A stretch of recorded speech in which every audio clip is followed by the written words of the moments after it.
What is up, guys, and welcome to the show Q&A, where I take your questions from Twitter and YouTube and answer them here on this show. And we're just going to jump right into it. Got a good number of questions this week. This one's from Soja King on Twitter, who says, reverse hype question. Big if, Baker is subpar in 2020, and both a healthy Cam Newton and a Dak Prescott hit the market as free agents, do you pick up Baker Mayfield's fifth-year option? Which, to say, it's an interesting scenario, and it's not one that I believe is far-fetched. I mean, Baker Mayfield was not drafted by this organization that's currently intact, well, the general manager and the head coach. So you can see if it goes really bad for Baker, which I don't anticipate, that they could be convinced to go in a different direction. It definitely is a possibility. Now, is the solution going to be Cam Newton? That'd be an interesting choice, because then you can add in some run. I don't know how much. I have to see how healthy Cam is in order to go in that direction, but he's an intriguing option. Dak Prescott is a little bit less intriguing, not because I don't think he would be great in the system. I think he would be good in the system as far as skill set goes. It's just, how expensive will he be versus how much better than Cam Newton or even like a subpar version of Baker Mayfield would he be? Would it be worth the $30 million that you're probably going to spend in cap space, especially when you're going to probably lock down Miles with $25 million a year in cap? So yes and no. I can see those things happening if Baker Mayfield doesn't pick it up and has, let's say, a awful year this year. I can see that happening. Because the fifth-year option is very expensive, too, for a number one overall pick. So good question. The next question is from Shane's Browns, who says, if the Browns were to sign Clowney, why not keep Vernon? It would be an insane rotation, and we have the cap space to do so. Kind of have the cap space to do. What I would worry about is the cap situation for the Browns becoming completely out of balance, because the Browns already have the second highest defensive line payroll with Olivier Vernon. If you add Clowney, which it looks like $18 to $20 million per year is going to be what it takes to get him. On top of that, then by far you have a more expensive defensive line rotation than Buffalo. And then you add in that, hey, you might want to start the contract negotiations with Miles and get him extended. It becomes kind of a mess. In a way, it's almost like going to a buffet where, like, you know, your first instinct when you go to the buffet is just walk past everything and just slap everything down on your plate.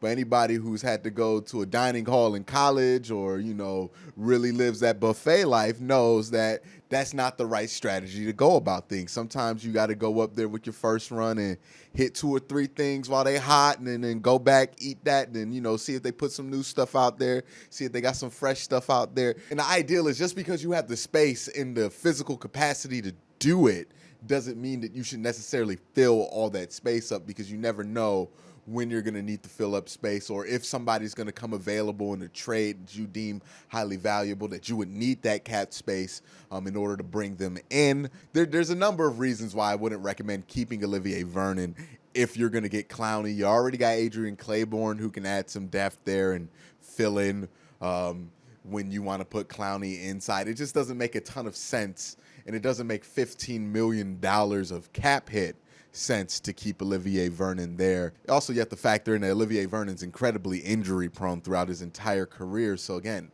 yeah, you got the cap space, but is that the best use of $15 million? I'd much rather have it there so you can have a little bit of space available, so you can be flexible with Myles Garrett or flexible if a trade opportunity comes. So that's why I think the Browns, if they sign Clowney, they almost have to get rid of Olivier Vernon. But good question. Next question comes from the NZ Takeover, who says, how do you rate Griffin versus Vernon? If we sign Griffin, would you want to cut Vernon? Having more than 20 mil spent on those two seems very inefficient. Yeah, I mean, I touched on this in my earlier video this week. It just doesn't make sense if you have Olivier Vernon to sign Everson Griffin. It just doesn't make sense for those two players to be on the same team, because they fill the same role. So you're either going to pay Olivier Vernon an exorbitant amount of money to be a glorified backup, or you're going to pay Everson Griffin to make sure that you waste $15 million with Olivier Vernon on the roster. I would get it if those two players could be on the field at the same time. That's kind of the value of Clowney, is that you can mix and match a lot and have him on the field with a lot of different players. With Everson Griffin, he's really only going to be able to take over Olivier Vernon's job, which then at that point, it doesn't make sense to keep them both on the roster, especially when you already have Adrian Claiborne. You already got Chad Thomas, so it just doesn't make sense to me. The next question is from Peter B. Parker. He says, what defensive position on the Browns and new hire worry you the most? What worries me the most about the Browns defense is obviously the defensive line. I've done like 12 videos on this. I am screaming from the rooftops that this defensive line needs a fix. Now, Myles Garrett can come out and be Superman, and he's more than capable of doing it and carry this defensive line and stay healthy all year long, and we might not notice the defensive line. Myles Garrett is that good that he can make that kind of an impact, but I don't want to rely on that being the case. I don't think it's smart to rely on that being the case, especially when there's a number of good solutions out there for the Browns to take to fix that defensive line. So that's my biggest problem with the team. Last year, it was the offensive line that was the big problem. This year, I think the defensive line is going to be a major problem if they don't take some steps. Now, fortunately, it looks like they noticed that is an issue too. So they are taking some steps there, and they are being serious in their pursuit of Clowney. So that gives me confidence that they're going to do something to fix the situation, whether they get Clowney or not. But it is a problem that needs to be addressed. The next question comes from JFo22, who says, do you think the Browns will give Chubb a second contract? And if so, how much? I think with how many players we'll have to pay in the next 3 years, they might have to let him go or franchise tag. Now, this is the downside of having a ton of first-round picks and hitting on a ton of first-round picks. I think the Browns had 3 the year they drafted Myles Garrett, and then 2 the year they drafted Baker Mayfield. So it's 5 people who are going to come up on fifth-year options. And, of those 5, you got 2 that you're going to really want to pay in Denzel Ward and Myles Garrett. 1 that I'm pretty sure you're going to want to pay and Baker Mayfield. And then you have Jabril Peppers, who was traded, and then David Njoku, who I'm almost confident won't get re-signed at this point. Even though he did get a 5th-year option extension, I don't know if he'll see that 5th year in Cleveland necessarily. But, yeah, there are a lot of players who are going to come off the books here. Fortunately for the Browns, I don't think Jarvis and Odell line up in there, but I could be wrong on that. But the big question here is Myles Garrett. Myles Garrett's probably going to be $25 million a year. The second big problem here is Denzel Ward. I think that one doesn't get mentioned enough. But Denzel Ward, if he has an elite year and turns in 2 Pro Bowl years out of 3, and then obviously he'll get a 5th-year extension on top of that, his contract down the line is going to be probably in that $15-16 million range. And then you got Baker Mayfield, who, if he, gets to a Pro Bowl level here, you're talking, $25-30 million for the quarterback. So that's a ton of money that you're going to have to dedicate to 3 players. And then once you finally dedicate that money to those 3 players, and you got Jarvis and Odell, who are probably going to want a restructuring in their deal, because at that point they're going to be out of guaranteed money. The Browns have a very thin window here where the cap is not going to be a problem. And that's this year and probably next year, and then that's it. Every year after that, they're going to have to do some cap. They're going to have to do some salary cap gymnastics in order to keep this thing afloat. So it is going to be interesting. Now, with Nick Chubb, is he going to be a franchise tag candidate?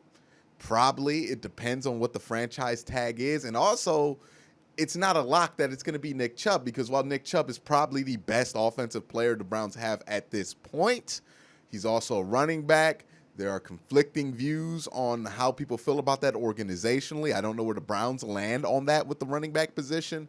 But you can also see a situation to where they might want to salary cap Denzel Ward instead of Nick Chubb, because they see him as more essential. There's so much talent on this roster that I can't guarantee that Nick Chubb is going to be the guy that they want to franchise tag just because he plays running back. So it's going to be interesting. I think it's going to require probably Baker Mayfield to take a pay cut if you want to keep Nick Chubb. And I wouldn't put that expectation on anybody, because why should I? But it's going to be an interesting thing once his contracts kind of roll around in a couple years. The next question comes from D. Wright, Truth in Our Eyes. How long do you think we'll be able to keep the Browns core roster together before we hit salary cap issues? Kind of touched on this in the question beforehand. But 2 years, you got 2 years. And again, it's kind of the downside of drafting well. The Browns did a very good job of getting talent in the first and second rounds for 2-3 years, which means 4 years from those draft dates, you're going to start to run into some salary cap issues because you have guys that you need to pay. And then the fact that Myles Garrett, I mean, he's single-handedly the single most important player on this entire roster when it comes to their impact on their side of the ball. So you're going to have to give him 25. So, again, it's a good thing because you finally have talent. We're not franchise tagging Phil Dawson anymore, but it's going to be an interesting one to see how they solve because Myles Garrett's going to be expensive. You would assume if Baker Mayfield can punch it up, he's probably going to be pretty expensive. You got Odell, who's going to be out of guaranteed money at that same time, I think. So you're going to probably have to restructure that, which might be expensive if he has the year that I think he's going to have. You got Jarvis Landry, who also might be due up for a restructuring. Nick Chubb, who knows what's going to happen with that whole situation. And then also Jack Conklin's going to come up in 2 years. Austin Hooper is going to come up in 2 years. So, yeah, I mean, you got 2 years right now where the cap's not going to be the biggest issue in the world, but it's kind of already starting to become an issue. Next question comes from the Vault Dweller who says, in your opinion, was Draft Day a good or bad film? I watched that movie, and that was a good year, right? That was I remember watching that movie in the theaters that had Kevin Costner in it. I remember that the line about David Putney. That was very funny. I mean, it's if you are a football freak and you're a Browns fan, you'll turn that on for 2 hours and you'll be like, yeah, this is fun. This is fine. I mean, like, it's not major league levels of good, but it's not terrible. It's pretty inoffensive. You know what I mean? Like it's a pretty inoffensive way to spend 2 hours. Is it like gonna change your life? No, it's not gonna change your life, but it's a decent movie. Next question comes from Nolan Donnelly, who says, who are some key players on the roster that you don't expect the Browns to re-sign once their contract is up? I mean, Nick Chubb has to be in that conversation. Probably Austin Hooper. I can see them drafting and developing guys, much like they got Harrison Bryant this year. David Njoku's probably another one of those guys. J.C. Treader also probably not going to get an extension to his current deal. Kareem Hunt, I don't think he's going to be here past next year. And if you flip it on the other side of the ball, Olivier Vernon's going to be out sooner than later. I feel like Carl Joseph's going to be a one and done.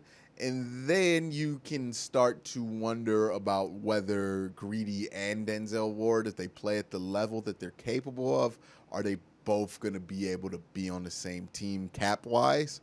There's an argument to be made there, but I think those two are safe. So, yeah, those are the people I think probably aren't going to get an extension or another deal from the Cleveland Browns through no fault of their own. This next question is from Jake Nishimura, who says, what would you consider a successful season? Positive record, playoffs, Super Bowl? Question mark. Playoffs and win a game. That's a successful season. That's a good season. You did good.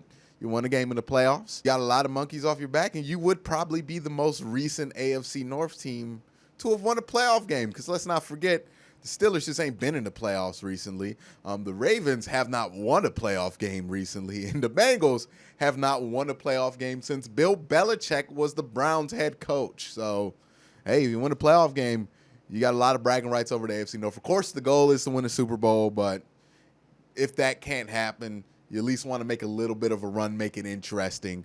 But yeah, this team has to make the playoffs. Like, if they don't make the playoffs, I'm not going to go, oh, well, they went 9-7. They just missed because they didn't get the wild card tiebreaker. No, it's a failure.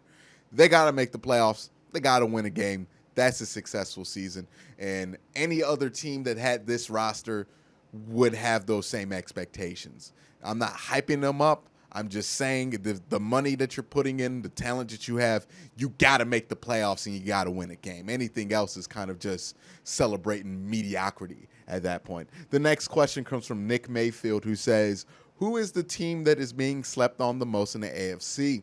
Said it time in and time again. People might disagree, but I think it's the Cincinnati Bengals. I think they got a lot of things going on. I like Joe Burrow. I like the pieces they have around him. I like the improvements to the offensive line and the defense.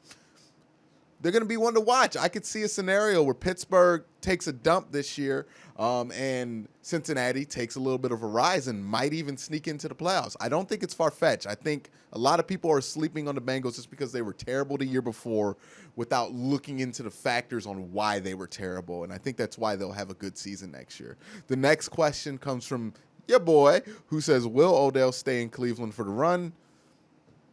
I don't know. I think Odell's definitely going to be here for the next 2 years. After that, you get into restructure territory. And the Browns may or may not want to do that. They're going to be in some salary cap issues by then. So, yeah, you got this year. You probably got next year. After that, then people are going to want to get more guaranteed money on their deal, probably an extension. And then the Browns are going to be in an interesting case by then because they're going to have to pay Myles Garrett and Baker Mayfield and maybe even think about extending Jarvis Landry. It's going to be a mess by that point. But for the next 2 years, But that's it for all the questions for this week. Thank you guys for asking them. And don't forget to hit the like button, hit the subscribe button, ding that notification bell so you can be notified when I upload. And again, guys, thank you guys for watching. Have a great day. Have a good night.